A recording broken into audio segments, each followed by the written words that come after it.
सभी को नमस्ते बच्चों, जय हिंद जय भारत बच्चों। तो आज मैं यहाँ पे आपके लिए लेकर आ गया हूँ साइंस के कुछ इंपॉर्टेंट क्वेश्चन, वो भी क्लास 9 के लिए।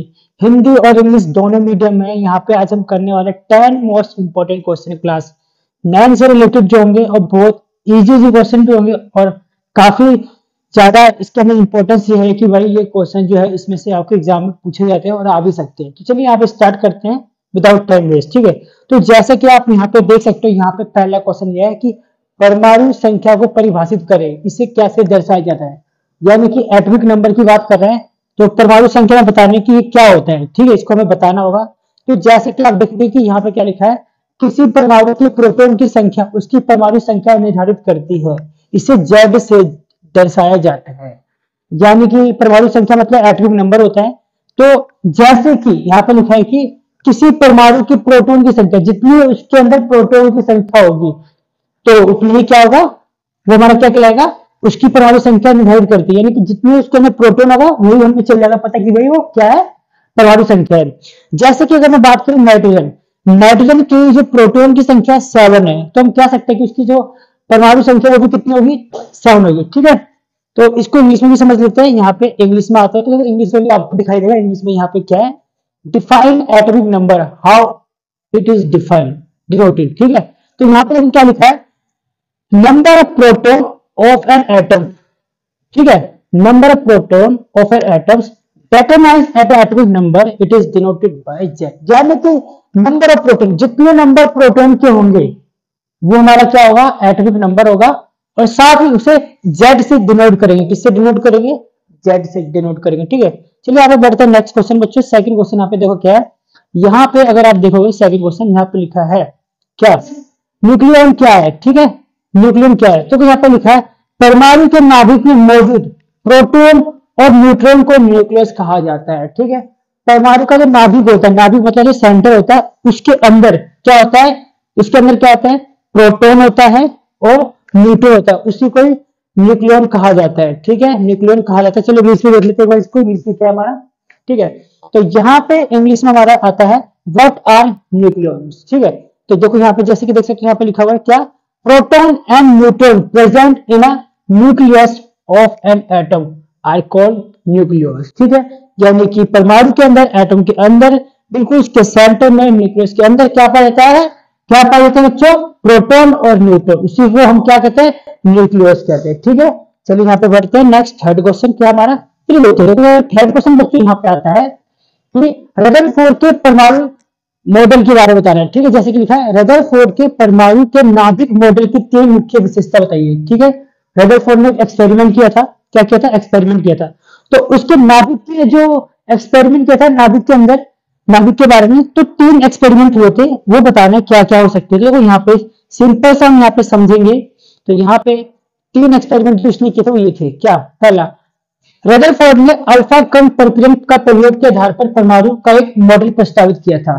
ठीक है, रदरफोर्ड लिया था हाइड्रोजन हीलियम, हीलियम होता है जिसे अल्फा कण बोल जाता है, जिसका मास होता है 4u। ठीक है, उसने क्या निकाला, उसने निकाला कि परमाणु में एक धनात्मक आवेशित केंद्र होता है जिसे नाभिक कहते हैं। क्या कहते हैं, नाभिक कहते हैं, जिसमें परमाणु का संपूर्ण द्रव्यमान समाहित होता है। ठीक है, दूसरा इलेक्ट्रॉन नाभिक के चारों ओर घूमते हैं। देन तीसरा लिखा है परमाणु, परमाणु के आकार की तुलना में नाभिक का आकार बहुत छोटा होता है। क्या होता है, नाभिक का आकार बहुत छोटा होता है। ठीक है, नेक्स्ट देखो यहाँ पे क्या लिखा है, इंग्लिश में पढ़ते हैं। इंग्लिश में यहाँ पे क्या लिखा है, चलो इंग्लिश में देखते हैं।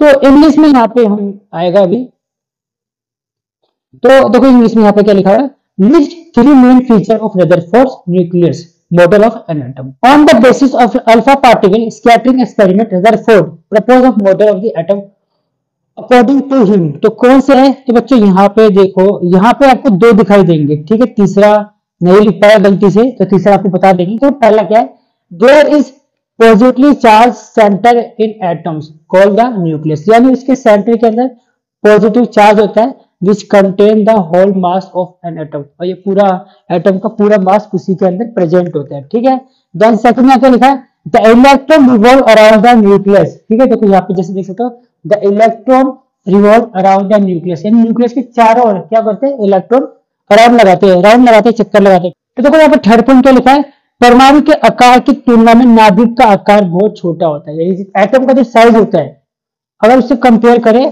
तो नाभिक का आकार बहुत छोटा होता है एटम के साइज में। ये थर्ड पॉइंट है जो हम बता सकते हैं। ठीक है, अब हम आगे बढ़ते हैं बच्चों। फोर्थ क्वेश्चन यहाँ पे जो नेक्स्ट क्वेश्चन है देखते क्या है। तो बच्चों यहाँ पे फोर्थ क्वेश्चन आ चुका है। फोर्थ क्वेश्चन क्या लिखा है, उन कणों का नाम बताइए जो किसी परमाणु का द्रव्यमान निर्धारित करता है।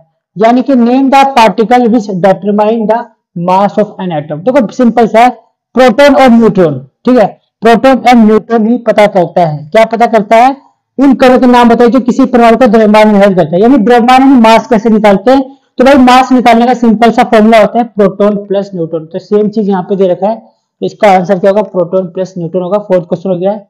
अब हम यहाँ पे बढ़ते हैं बच्चों फिफ्थ क्वेश्चन की तरफ। ठीक है, फिफ्थ क्वेश्चन क्या है यहाँ पे देखते हैं। तो फिफ्थ क्वेश्चन हमारे पास आता है, इलेक्ट्रॉन ऋणात्मक आवेश रखता है और प्रोटॉन धनात्मक आवेश रखता है।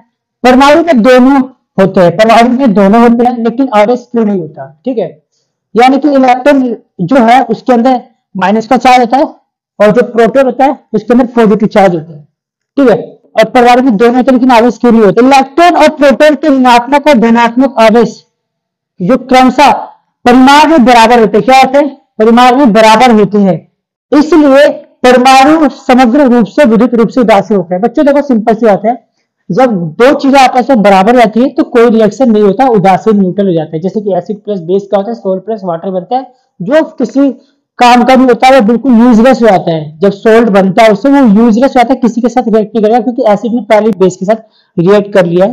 तो क्या बनेगा हमारा, सोल्ट प्लस वाटर। इसी तरह यहाँ पे भी अगर आप ध्यान देखो तो इलेक्ट्रॉन और प्रोटॉन के ऋणात्मक और धनात्मक, ऋणात्मक मतलब क्या होता है माइनस, और धनात्मक मतलब क्या होता है प्लस, आवेश क्रमशः परिमाण में बराबर होते हैं। अब दोनों क्या हो गए, इक्वल हो गए, इसलिए परमाणु समग्र रूप से विद्युत रूप से उदासीन होता है, यानी न्यूट्रल होता है। ठीक है, तो इसको इंग्लिश में भी देख लेते हैं। इंग्लिश में क्या लिखा बच्चों, electron attributes negative charge, proton attribute positive charge, and atoms has both, but why there is a no charge। ठीक है, दोनों ही एटम होते हैं बट वाई उनमें कोई भी चार्ज नहीं होता है। तो हमने जैसे ही पढ़ा था कि क्या, कि the negative and positive charge of the electron and proton are respectively are equal. नेगेटिव और पॉजिटिव चार्ज दोनों क्या होंगे, इक्वल होंगे। तो the atom has whole is electrically neutral. तो एटम की क्या होगा, वो न्यूट्रल होगा। ठीक है, आगे देखते हैं यहाँ पे क्या लिखा है। बहुत सिंपल सा क्वेश्चन है। तो यहाँ पे 6 क्वेश्चन है, बहुत सिंपल है। किसी तत्व के त्रिपरमाणु अणु का उदाहरण दीजिए, यानी कि give an example of the try atomic molecules of an element. ठीक है, ट्राई मतलब जिसके अंदर 3 एलिमेंट्स होंगे। देखो सिंपल सा अगर मैं बात करूं, यहाँ पे ओजोन है, ओजोन क्या होता है, O3 होता है। इसमें क्या पूछा था, त्रिपरमाणु, 3 है। ऑक्सीजन होता है O2, क्या होता है O2, वो 2 परमाणु के बाद। ठीक है, क्या होगा, 3 परमाणु। बट यहाँ पे किसके आखिर 3 परमाणु की बात करिए, give an example of the triatomic molecules of an atoms. क्या होगा बच्चों, ओजोन, यानी क्या होता है ओजोन, O3 होता है। क्या होता है, O3। ठीक है, तो निम्नलिखित के लिए एक शब्द दीजिए, जैसे कि इनके बारे में हमें एक्सप्लेन करना है कि आवेश धारण करने वाले परमाणु का समूह आयन होते हैं। बिल्कुल सही, जिनके अंदर आवेश होगा, चार्ज होगा, उसे क्या कहते हैं, आयन कहते हैं। अगर धनात्मक आवेश होगा तो धनायन कहेंगे, और अगर ऋणात्मक आवेश होता तो ऋणायन कहते हैं। ठीक है, तो यहाँ पर सिर्फ इसने धनात्मक आवेश के बारे में ही पूछा है, तो उसको क्या कहेंगे, धनायन कहेंगे। ठीक है बच्चों, यहाँ पे बढ़ते हैं 8 क्वेश्चन, देखते हैं क्या 8 क्वेश्चन। पहले इंग्लिश मीडियम में देखो, इंग्लिश मीडियम में पढ़ लेते हैं। Give one word of the following. ठीक है, वन वर्ड में बोलना है, a group of atom carrying a charge, उसके अंदर चार्ज, किसी भी एटम के अंदर कोई भी चार्ज होता है तो वो क्या कहलाता है, आयन कहलाता है। और अगर इसके अंदर यहाँ पे बात करें पॉजिटिवली चार्ज, तो पॉजिटिव चार्ज के लिए यहाँ पे कैटायन होता है, और अगर नेगेटिव चार्ज होता तो एनायन होता है। ठीक है, तो चलिए यहाँ पे हम नेक्स्ट हमारा 8 क्वेश्चन देखते हैं बच्चों, क्या है यहाँ पे। तो बढ़ते, यहाँ पे क्या लिखा था, बड़े ध्यान से देखिए, यहाँ पे लिखा हुआ है क्या, प्लाज्मा झिल्ली को चयनात्मक पारगम्य झिल्ली क्यों कहा जाता है। ठीक है, प्लाज्मा झिल्ली को, यानी कि why is the plasma membrane called a selectively permeable membrane, ऐसा क्यों कहा जाता है। देखो अगर मैं आपको बताऊं कि इसका जो आंसर है क्वेश्चन के अंदर ही छुपा है, तो देखो बड़े आसानी से पढ़ लेंगे। Why is the plasma membrane called selectively, इस सिलेक्टिवली का मतलब समझो सिलेक्ट करना होता है। अब देखो इसके आंसर में बढ़ते हैं। इसे चयनात्मक पारगम्य झिल्ली इसलिए कहा जाता है क्योंकि ये सभी पदार्थों को नहीं, बल्कि कुछ पदार्थों को प्रवेश और निकास की अनुमति देता है। देखो समझ में आ गया। यानी कि यहाँ पे जो लिखा था सिलेक्टिवली, यानी कि सबको ये नहीं करता, कुछ पदार्थ को सिलेक्ट करते हैं। क्या करता है? सिलेक्ट करता है। उसमें लिखा है सिलेक्ट करने का चयनात्मक, यानी चयन करना, चुनना होता है। तो ऐसे ही लिखा है why is the plasma membrane called as selectively permeable membrane. तो यहाँ पे जो है it is a called selectively permeable membrane because it allow the entry and exit of this some substance not all, यानी कि कुछ सब्सटेंस को ये अलाउ करता है, एंट्री एंड एग्जिट करता है, नॉट ऑल, सबको नहीं करता है। जैसे कि यहाँ पे देखो हिंदी में पढ़ लेते हैं, इसे चयनात्मक पारगम्य झिल्ली इसलिए कहा जाता है क्योंकि यह सभी पदार्थों को नहीं बल्कि कुछ पदार्थों को प्रवेश और निकास के अनुमति देता है। सबको निकास, जो सेल के लिए जरूरी होगा उसको अंदर लेगा और जो बेकार होगा उसको शरीर से बाहर कर देगा, बाकी जिसकी जरूरत है ही नहीं उनको कुछ भी करेगा।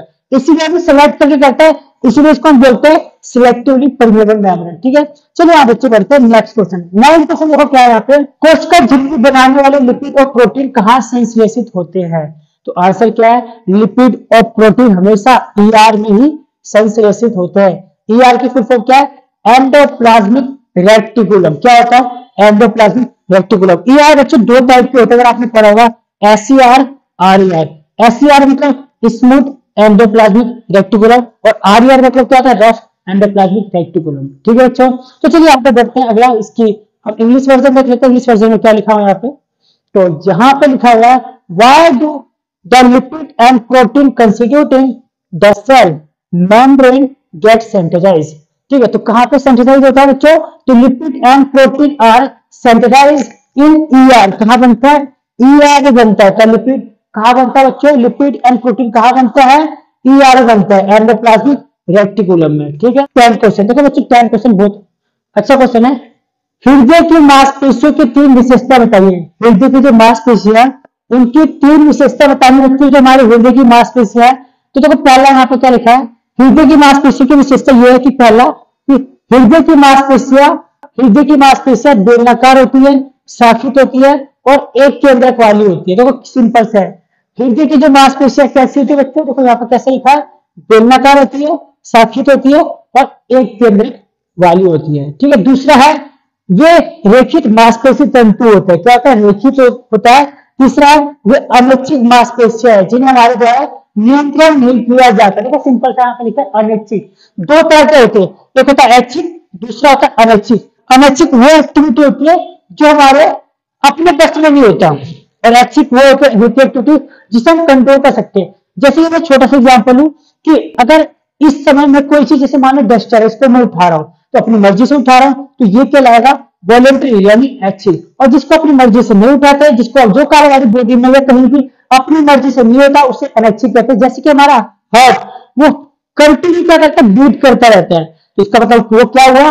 अनैच्छिक हुआ। मैं ब्रीथिंग कर रहा हूं, मैं सांस ले रहा हूं, छोड़ रहा हूं, लेकिन इतनी देर से मेरा ध्यान इसकी तरफ गया नहीं, अपने आप हो रहा है। ये कौन सा एक्शन होता है? अनैच्छिक यानी इनवॉलंटरी होता है। और एग्जाम्पल ले सकते हैं, हमने खाना खाया तो क्या हम उसको पचा, खाना हमारे पेट में जाकर पच जाएगा? अगर वो पेट में नहीं, उस खाने को हमें पचाना नहीं, लेकिन पेट में जाकर रुक जाए, नहीं होगा, कुछ नहीं कर सकता, हम अपनी चला ही नहीं सकते। यानी कि हमारी बॉडी के अंदर जो काम अपने आप होता है उसे क्या कहते हैं? अनैच्छिक यानी इनवॉलंटरी एक्शन बोलते हैं। ठीक है, तो यहाँ पे 3 काम थे। चलो इसका इंग्लिश में देख लेते हैं, इंग्लिश वर्जन क्या है। तो यहाँ पे अगर ध्यान से देखो तो यहाँ पे लिखा है कि give 3 feature of the cardiac muscles. तो answer feature of the cardiac muscle के यहाँ पे है heart muscles, cardiac muscles are cylindrical. ठीक है, ब्रांचेस एंड यूनिन्यूक्लिएटेड होता है। ठीक है, यूनिन्यूक्लिएटेड होता है। यानी क्या क्या होता है? Heart muscles, cardiac muscle are cylindrical होता है।